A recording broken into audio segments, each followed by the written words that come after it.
Olá, você já parou para pensar como o consumo de álcool geralmente é natural? Nas reuniões em família, nas celebrações, datas especiais, crescemos com as bebidas alcoólicas no nosso dia a dia. Até aí, não estou falando de nenhuma novidade. A questão é, vocês acham que a gente conversa abertamente sobre isso na mesma proporção? Já parou para pensar sobre a sua relação com o álcool? Isso não é uma espécie de bronca, não, muito pelo contrário. É um convite para uma reflexão sincera, principalmente ao público jovem, que deve ser estimulado a pensar sobre isso sem moralismos. Os mais jovens, por diversos fatores, são entendidos como uma população mais vulnerável quando o assunto é consumo de álcool.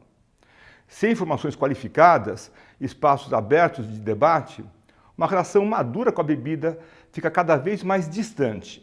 Eu sou Arthur Guerra e essa é a primeira aula do curso Álcool, Saúde e Sociedade.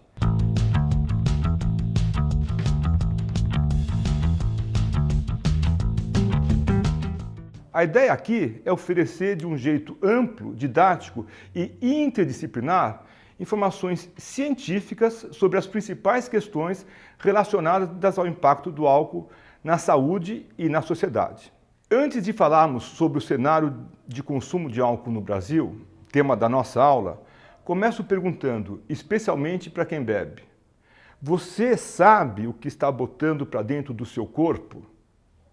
Pode parecer uma provocação boba, mas é que álcool é um termo genérico, usado para nomear uma família de substâncias químicas. Nela estão etanol, metanol, isopropanol, entre muitos outros. O álcool que ingerimos por meio das bebidas alcoólicas é o etanol, ou álcool etílico, resultante do processo de fermentação ou destilação de açúcares contidos em frutas, como a uva, grãos, como a cevada e o arroz, e caules, como a cana-de-açúcar, para citar os mais comuns.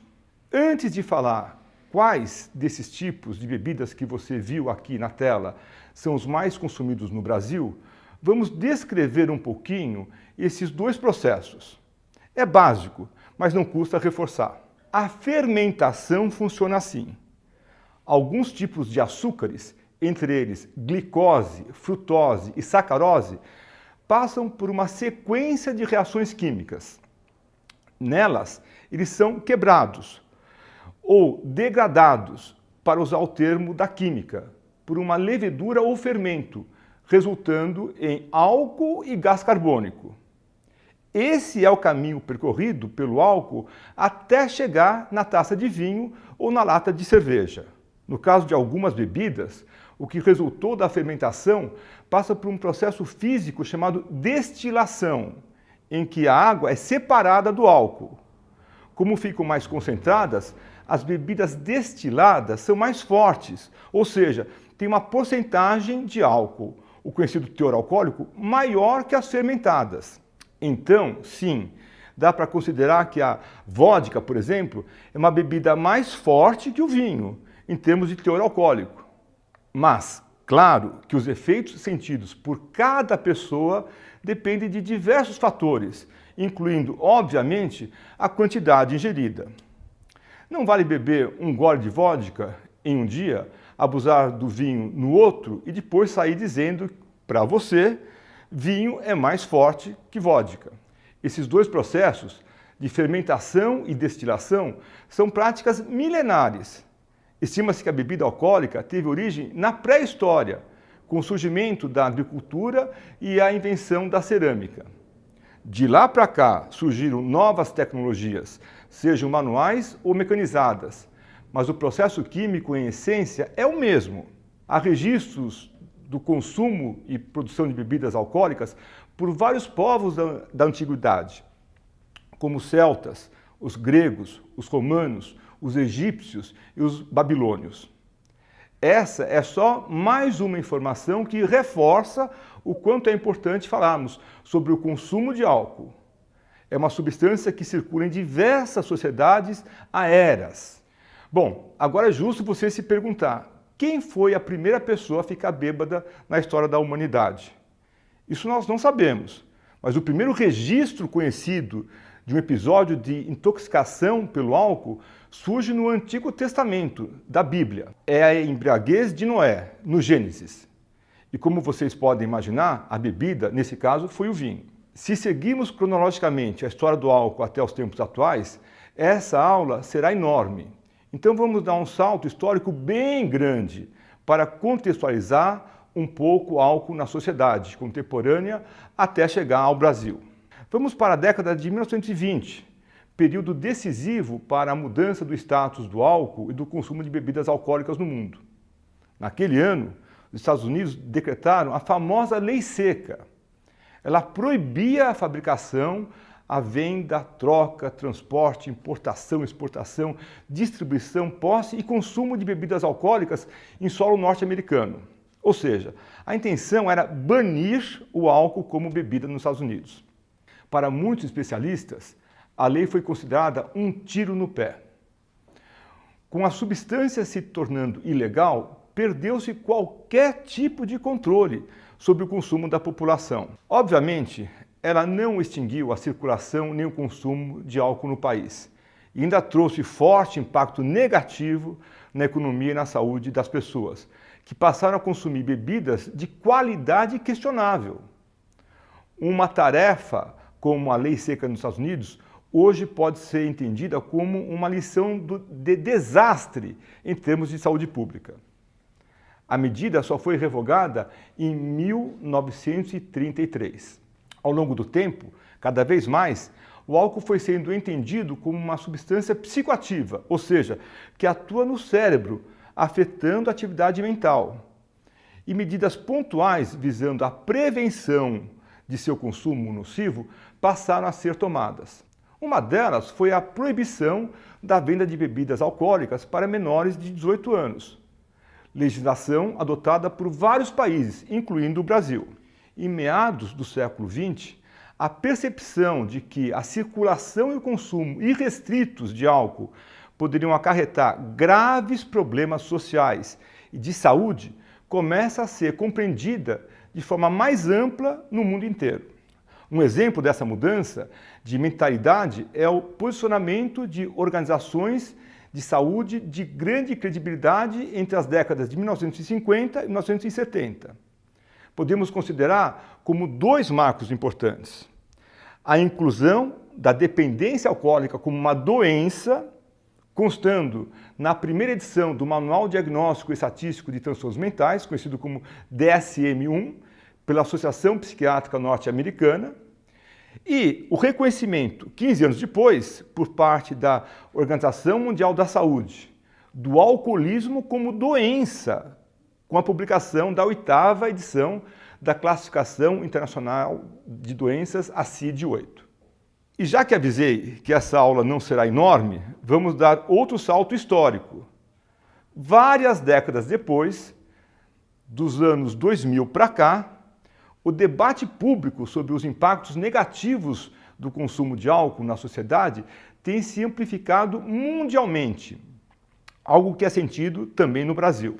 Em 2001, é lançado um outro documento importante da OMS, o Relatório Mundial de Saúde, focado em discutir saúde mental sob uma nova perspectiva.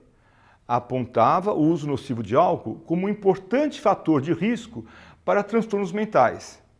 6 anos depois, em 2007, é aprovada no Brasil a Política Nacional sobre o Álcool. É a partir desse ano que o país passa a desenvolver, de forma mais concreta, diretrizes sobre o consumo de bebidas alcoólicas em relação a diagnóstico, a tratamento, sensibilização e mobilização da opinião pública, segurança pública, álcool e trânsito, entre outros campos.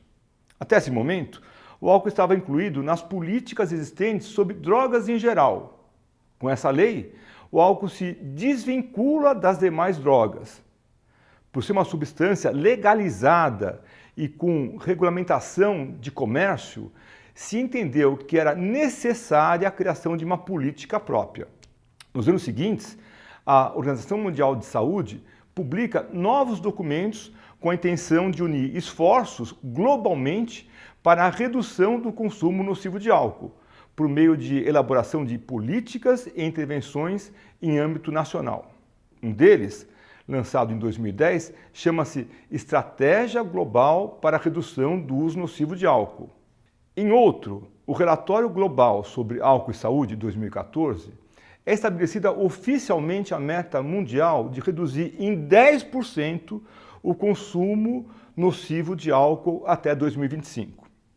O Brasil já apresentou resultados parciais positivos em relação a essa meta. Essa avaliação foi retirada de uma outra publicação da OMS, o Relatório Global sobre Álcool e Saúde 2018. Mas o que avaliamos como positivo é que nosso consumo de álcool per capita teve uma diminuição de 11% em relação a 2010. Em números, fomos de um consumo anual de 8,8 litros de álcool puro por indivíduo em 2010 para 7,8 litros em 2016.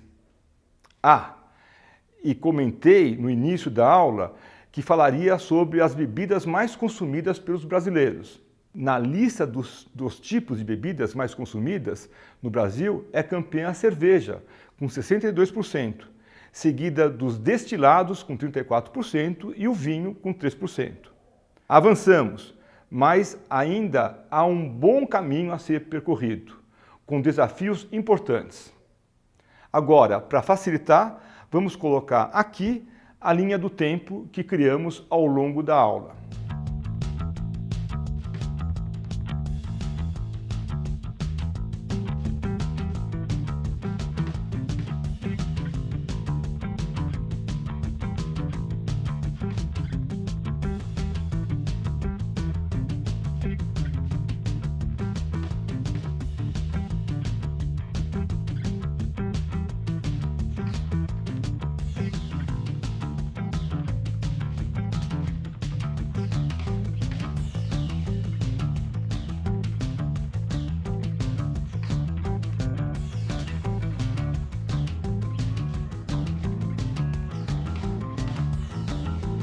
Recapitulando, deu para ter uma ideia do panorama do álcool no Brasil? Falaremos mais sobre nossos desafios ao longo desse curso e como cada um, sendo usuário de álcool ou não, pode pensar sobre a sua própria saúde e a dos outros. O impacto do álcool na saúde e na sociedade é uma questão de todos. Já parou para pensar nisso? Obrigado por acompanhar nossa primeira aula e te espero na próxima, quando falaremos um pouco mais sobre o uso nocivo de álcool e traremos definições do que é uma dose padrão de álcool, o que são padrões de consumo e de outros conceitos importantes. Até lá!